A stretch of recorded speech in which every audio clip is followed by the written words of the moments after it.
Welcome back to the 90 More podcast. My name is Kosi. Chelsea are in a big crisis and we need to talk about them. I've watched over 155 YouTube videos, TikToks, Instagram reels from Chelsea fans, and they're all saying one thing: sack Graham Potter. But the big question for me for Chelsea is Graham Potter your biggest problem?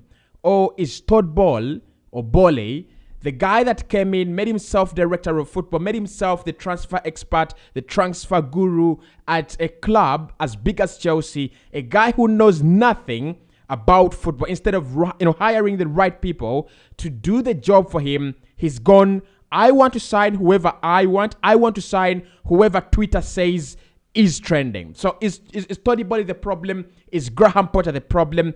And what is the solution? What is the quickest solution out for Chelsea right about now? Hit the like button, Chelsea fans, rival fans, talk to me in the comment section. I mean, if you're an Arsenal fan like I am, you're happy with Chelsea. You're happy where they are. They're 10th on the Premier League table, and they are not giving us any goosebumps when it comes to the Premier League title. So you're happy. But if you're a Chelsea fan right about now, you're in a dilemma. You're not going down. That is confirmed. Yes, you do not have the 40 points yet, but I think 31 points, Chelsea will find those 9 extra points to stay up. And I don't think Chelsea are in that conversation for going down, staying up. Yes, there are a couple of clubs like Aston Villa that are trying to, overtake you, but you will be fine, right? Don't panic, calm down, you will be just fine. But what is the biggest problem at Chelsea? For me, the biggest problem at this club is finding a consistent 11 of consistent performance. And that's it. And that's the problem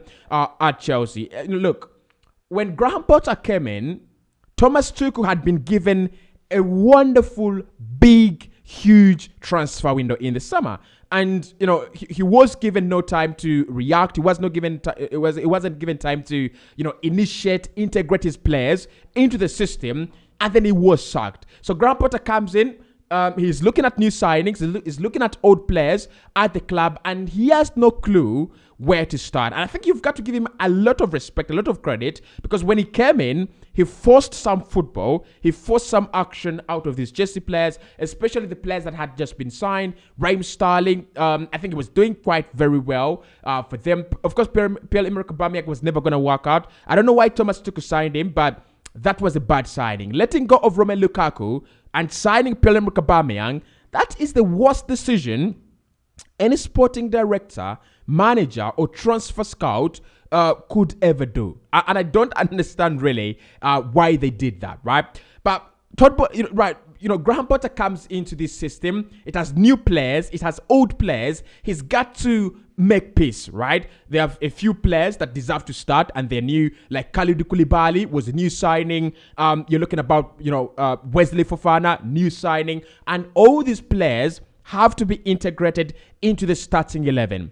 Bear in mind, Chelsea had done a very, very nice transfer window where they signed so many players in Cucurella, Fofana, Kalidou Koulibaly. They wanted to replace 2 centre-backs, and they brought in almost a whole lineup of centre-backs. That is Toddy Body for you. And that's why I think is the problem, at Chelsea.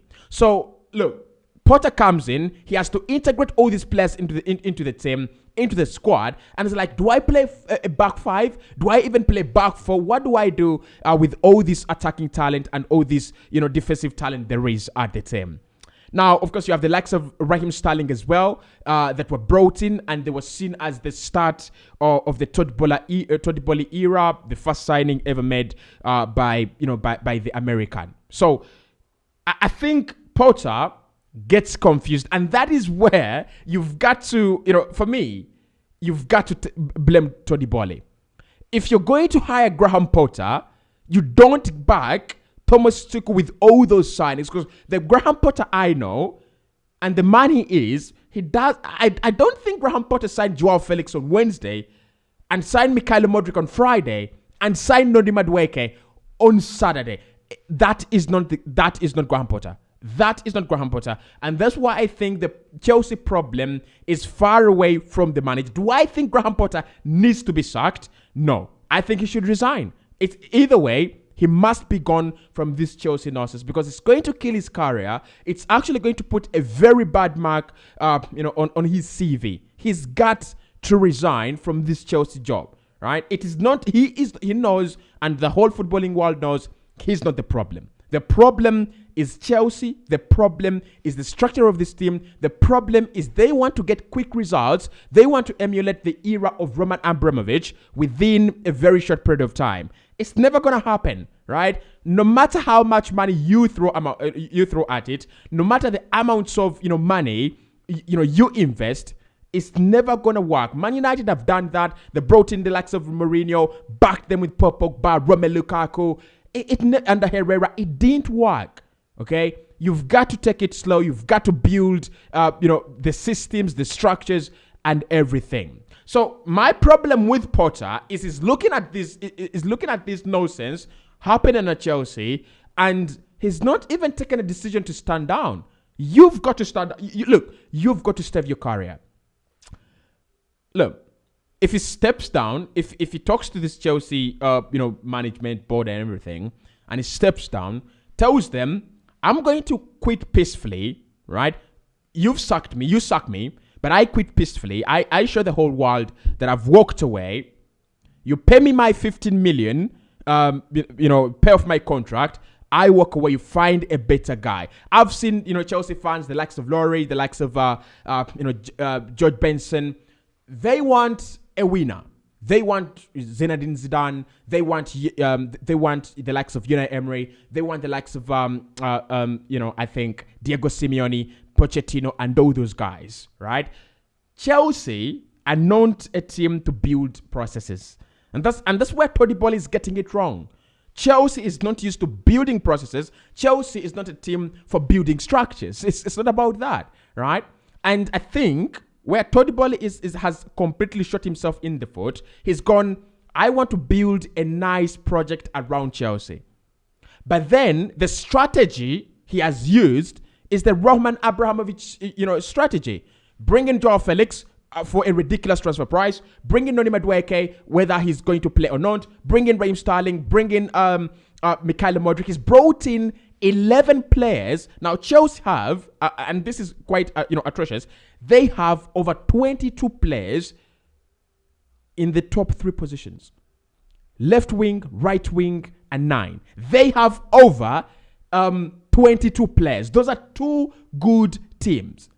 Chelsea have 2 strong teams that can win you the Premier League, and they cannot still win a game. They've scored 1 goal in their last 7 games. They have won 2 games in their last 20 games. It's not Graham Potter. It's far away from Graham Potter. This is where I would blame Graham Potter. And I think this is where it is overwhelming for him. This is where it is too big for him. He's come into a chaos that he doesn't have the balls to manage. Because with such scenarios, we've seen it with Eric Ten Hag, we've seen it with Mikel Arteta, we've seen it with Jurgen Klopp. When you come into a rotten system, the first thing you have to do is to bite your balls and go, this is how I do my things. If you're not doing if you're not willing to follow the system, out of the door, all right? Out of the door. Ronaldo out, Ozil out, Aubameyang out, just a few of the examples. And Chelsea, to show that they are rotten, Mikel Arteta discards Pierre-Emerick Aubameyang and they bring him back in. That shows that you're not a well-run club. That shows you're not making research before signing players. You're going to YouTube. You're going to, highlight websites. You're looking at the best goal scorer in the Spanish La Liga, and you've gone, okay, he's the best goal scorer in the Spanish La Liga. He's revived. Bring him in. The geezer is there shooting videos about Arsenal, nothing personal. I'm back. I'm blue, and having 1 touch in 90 minutes. That is the kind of player they want Graham Potter to deal with. Bear in mind, this is a guy that signed Moises Caicedo for Brighton. This is a guy that signed, players like Yves Bissouma for Brighton. This is a guy that was, having a team of the likes of McAllister, the likes of Tariq Lamptey, Marco Kurela. This is the guy, right? So there is no way you are convincing us. There's no way anyone is convincing me that Graham Potter is in charge of transfers at Chelsea. No way, right? If there is anything I'm going to buy, no way. There is no way a manager buys Enoch Mwepu for Brighton, right? There's no way a manager buys Moises Caicedo for Brighton. There's no way. And then he comes to Chelsea and goes, I'll go with Modric, Joao Felix, Noni Madueke, Christopher Cook is on his way as well. Look, it's not even connected. It's not even connected. But as a manager, where he's failed is here. If you have 22 players who are shit, and out of those 22, you have a 9 players or 8 players that can play for you good football, you've got to play here. You've got to play them every single fucking time. That's what Erik ten Hag has done since the beginning of the season. Drop Maguire, play Varane and Lisandro Martinez. That is his centre-back pairing. We know that. He's played Luke Shaw all season at left back and Diogo Dalot at right back, dropping a well-favoured £50 million Aaron Wan-Bissaka. That is what you call a proper manager. It's easy for him to go, you're shit, get out of my team, and I'm going to play Diogo Dalot because he's better than you. As simple as that, on merit. You look at his midfield, he's played Casemiro, Bruno Fernandes, and Christian Eriksen, now replaced by Sabitzer, dropped McTominay and Fred. It's as simple as that. A good manager does not need a lot of time. It's as simple as that, right? Who is the best player at this team? Start. Who is the worst player at this team? You get benched. As simple as, yes, they get a few things wrong. Like Mikel Arteta gets a few things wrong at Arsenal a couple of times. But you look at that 11. How many players is he picking wrongly? It could be Xhaka and Ben White. The rest of the team picks itself. Then up front, I think this is where Potter doesn't have. He doesn't have that zeal, that courage to be a Chelsea boss. How is Kai Havertz, a guy who has scored 1 goal in 2022 and 2023 combined, still playing football every single fucking minute? You have Joao Felix, doesn't score many goals, but he can play as a false 9 and can influence a lot. You have Raheem Sterling, who should be starting, and then you have Mikhailo Modric, who's not working out, but Noni Madueke has started very, very well. Play him. Don't play Mason Mount. He's not in the form of his life. You're looking to survive. You're looking for survival, right? You're looking for survival. And the moment for me you cannot get a starting 11 right, it's not much of his problem, but that is where the problem is. If you cannot get a starting 11 right, then you're not the right manager. I'm sorry. I said this with Mikel Arteta until he got his starting 11 right. If you cannot pick the 11 players out of the quality or trash you have, you're not the right manager. And then, where is the blueprint? This is where Chelsea fans are fuming. This is where Chelsea fans are mad. Where is your blueprint as a manager? Where is that footprint that we look at this team and say, okay, Potter is the manager of this team, because there are similarities between Chelsea now and Brighton then when he was manager. Brighton have brought in, De Zerbi, who's done very, very well, and you can see the blueprint, and you can see they're fighting. You can see they're even a better team. Potter on the other side has literally taken Chelsea down a level, right? He's taken Chelsea down a level. And that's where I think he needs to resign. The chaos is too big for him, right? Talk to Todd Boehly. Tell him, look, you've signed so many players for me. I don't like these players. They're not even my players. Why don't you let me go? Now, this is where the problem is for Chelsea, the bigger problem. Even when a manager like Graham Potter leaves, you still have bigger problems. And that big problem is the management. It's Todd Boehly. We had, as Arsenal fans, I will tell you, we had this problem with Stan Kroenke because he doesn't understand football. He doesn't love football. He knows nothing about football. Todd Boehly suggested to Thomas Tuchel that they should be playing a system of 12 players. For Christ's sake, whoever, even a 9-year kid knows that it's 11 players on the pitch. So he told him to play a 4-4-3, all right? A 4-4-3 means you have 4 centre-backs, you have 4 midfielders, and 3 attackers. How many players are those already? So it looks like for me, Todd Boehly is going to be a real problem for Chelsea fans. And this kind of problem that is going to lead to another. First and foremost, he's come in, he's spent over £500 million. So FFP will be watching. FFP is absolutely watching. The signings is brought in. He's not cleared the squad actually, right? So the signings is brought in are actually going to be stuck, and a new manager is going to come in and say, I don't like Enzo Fernandez. I don't like Mikhail Modric. Because Modric at Chelsea right now, he's absolute shite. So he says, if he goes, I don't like 5 of the 10 signings you've made, you have to make losses. Remember, he's given them very long-term contracts. Very, very long-term contracts. So Chelsea will have to make massive losses. Chelsea will have to, to go a little bit either without spending or spending out of bounds of FFP. That is another big problem. So for me, look, Todd Boehly needs to get people who understand football. He needs to leave the stage. He needs to stay out of it, and the club be run by people who understand football. He can't be the overarching and not the controller, but the supervisor of the project, because it is his money. But get someone who understands the football. Don't sign Mikhail Modric because Joao Felix picked up a red card and Arsenal are about to sign him. Don't sign Enzo Fernandez because the midfield doesn't look good for you. Don't do that. Don't do that. Talk to your manager. Let him make you understand what the problem is, what has to be done. But if he doesn't do that, then for me, even when you sign Zinedine Zidane, the best manager in the world, when you sign Diego Simeone, we know he's a capable winner. Even when you bring in Mikel Arteta right now, who's turned water into wine at Arsenal, he can't. Because you've got to give your manager full power. Yes, Potter doesn't shout, doesn't bark, but you can see he's a footballing genius. He knows what he wants, and he knows what he wants to do. But is Todd Boehly going to allow him to do that?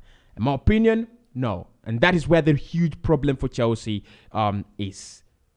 The geezer doesn't even know that Christopher Nkunku is going to be a key part of this team. Graham Potter has to integrate him now into the team. Meanwhile, he has to integrate Noni Madueke. Meanwhile, Joao Felix could sign on a permanent in the summer. Meanwhile, Mikhail Modric is of course didn't come to Arsenal, so went to Chelsea. That means now he has to be integrated. 100 million euros. Of course, Enzo Fernandez, 100 million pounds has to be integrated. What the hell is going on at Chelsea? Right? They were very happy when they were taken over. It's not time to smile, is it? It's not time to smile. And it's not one of those situations where you're like, we will bounce back next season. No. I love managers to be given time. I've learned my lesson with Mikel Arteta. But with Graham Potter, I fear for him. I really, really do. Right? Chelsea are used to winning a piece of silverware every 3 years. Is he going to do that? I think it's one of those where he might turn things around if he's given the chance to, eliminate whoever he doesn't want in the squad. That means he might eliminate Mikhail Modric. He might eliminate Noni Madueke. He might eliminate Koulibaly. He might eliminate so many players. All these wrong signings have to be corrected. Imagine an old aging squad has to be cleaned out, but then you sign players that have to be cleaned out as well. Sterling has to go. Koulibaly has to go. Cucurella has to go. All those are new signings. And they're not Graham Potter signings. The signings are actually, are they Thomas Tuchel signings? Because, look, this business of hijacking players for Chelsea has to stop. You hijack Cucurella to Manchester City. You don't know why they're signing him. The geezer, Pep Guardiola could be using him as a striker. You even don't know why they're signing him. You're just looking at 50 million, and you're like, we have that. We can spend that. Can we steal the guy? And then you steal him. And then you're looking at Arsenal trying to sign Mikhail Modric, and they're like, Arsenal have Martinelli on the left. We have no one on the left. okay, we have many players on the left, but they're not like Martinelli. Why don't we take Mikel Modric? You even don't know how Mikel Arteta has looked at Mikel Modric for six months, and he's planned on how he's going to use him. He's seen how the player is going to fit into his system. You don't even have a system, and then you're hijacking the deal. It's a shambles at Chelsea. It's a real shambles, and I feel sorry for them. I really do. I really do. Feel sorry for Chelsea. Next up is Manchester United's bid for from Qatar. We'll be discussing that. Sir John Cliff has also put in a bid. I want them to be bought by Sir John Cliff. If Manchester United are taken over by Qatar, that's a disaster. But we'll speak about that in the next episode. Hit the like button and your thoughts in the comment box below.